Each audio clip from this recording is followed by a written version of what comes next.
How's it going, everyone? Justin from State of Fitness, and today I'm going to give you an overview of what to expect with our new location in the Stadium District in downtown Lansing. Now, this is something really cool we're going to do. This is Volume 1, our introduction to the videos we're going to send out each month that's going to give you a complete overview of what we're doing for our programming. The My State of Fitness app is something we want you to go download, and that's where the hub of all our workouts will be. One thing I want to also mention is go to our Facebook group if you haven't joined yet. Now, in that Facebook group, that's our huge communication tool for us. And so make sure you get to that and make sure you join our group. We'll also invite you as well. For our workouts, you know what we do right now. If you're a current member and if you're a new member, you're going to want to hear this as well. You know, our main thing is we want to get you moving better, get real mobile, understand how to do things in the proper positions. We want to make sure you know how to do power production, meaning moving a little faster so that that nervous system is turned on, and then strength training, creating tension to have good strength training. Those are our three things that we're really going to focus on. And the cool thing we're going to do this time in our small group is it's going to be much more individualized. So now I'm going to hand it over to Jessica, and she's going to give you an overview on what to expect with the app. Hi, my name's Jess. I've been at State of Fitness for over 11 years, and hopefully you know by now, but if you haven't, welcome. I'm going to be going over the app system. So this is a new app. I know you guys have had many apps in the past from State of Fitness, but this one hopefully will be able to take your fitness level to the next level. So the app, it's My State of Fitness. You download the app, we will have you in there. From there, all of the workouts will be laid out for you, whether you are a conditioning member, a small group training member, a private training member, even a trial member. We'll have all of that laid out. So you will have access to the whole month of workouts. So let's say you want to track your weights. You want to know if you're improving on the deadlift or the squat or whatever it may be. It's laid out for you, and I'm going to show you that. Let's say that you have no care in the world to track your weights. You want to be told what to do. You don't want to think about anything.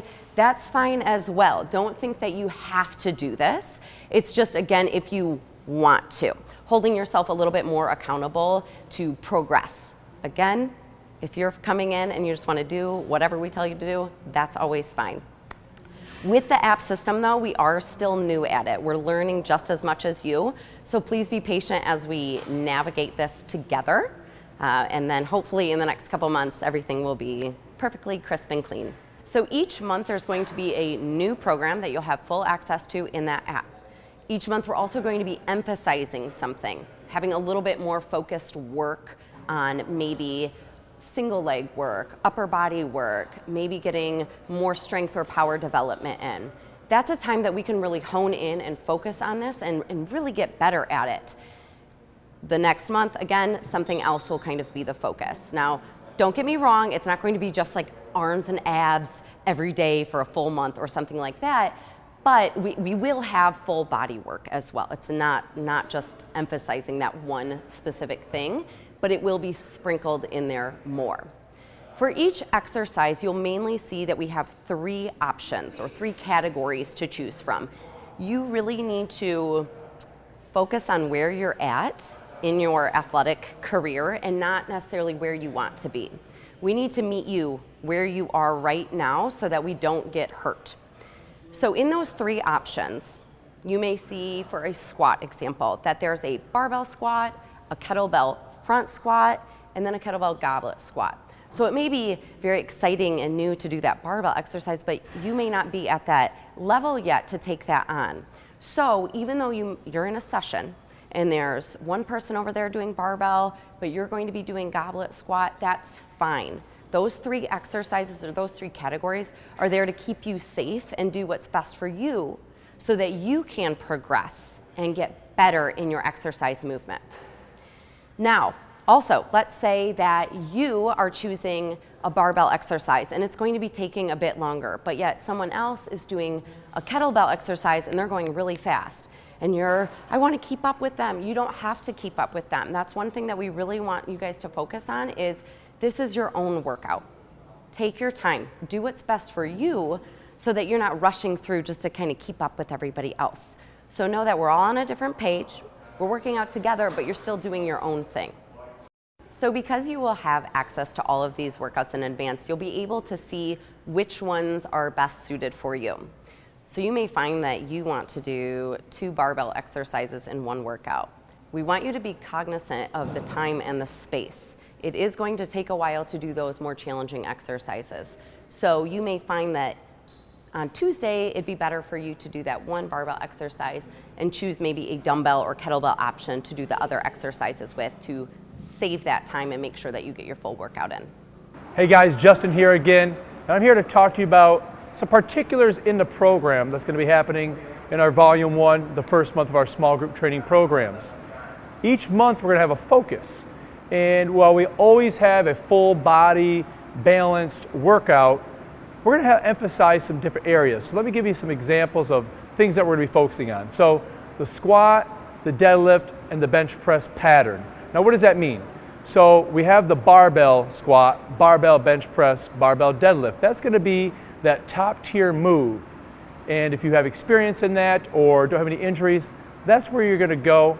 But we'll have a regression within all 3 of those. The big emphasis though is getting better at that bilateral bench press, squat, and deadlift, whether it's a barbell, dumbbell, or a kettlebell. And again, within the workouts and with the trainers, you'll choose the one that best fits you, your body, and your goals at that time. But the neat thing is, you get to do which one you want. So that's pretty cool. We also have some other focuses as well. The word hypertrophy is muscle growth or building muscle tissue. So you'll see some exercises that have a little higher rep, 8, 10, 12 reps, great for the metabolism, great for building muscle. You'll see some of those higher rep things in there. Some other things we're going to do is introduce some exercises that we haven't done that much before. So we've done some Nordic hamstrings, and that's where you're going to be on the knees and that kind of fall forward exercise. That's going to be one exercise we're going to be progressing to. And that's something that is going to be really new for everybody, but it's a great exercise for the posterior chain, the backside. Also, this muscle right here, it's called your anterior tibialis. Well, we don't think of working that muscle, right? But it's that one of the first muscles that helps in what we call deceleration, stopping, even jumping off a curb to running sprints and stopping in an athletic sport. But it really helps that lower leg strength and even can help some knee stability. So we're going to focus on a couple exercises with that, real simple stuff. One thing we're also going to be focusing on is we're going to be throwing some biceps and triceps in there. We're going to have some isolation work. While we'll always have the compound movements, the pulls, the pushes, that sort of thing, we're going to have some fun too with some pump work to get the blood flowing in the arms.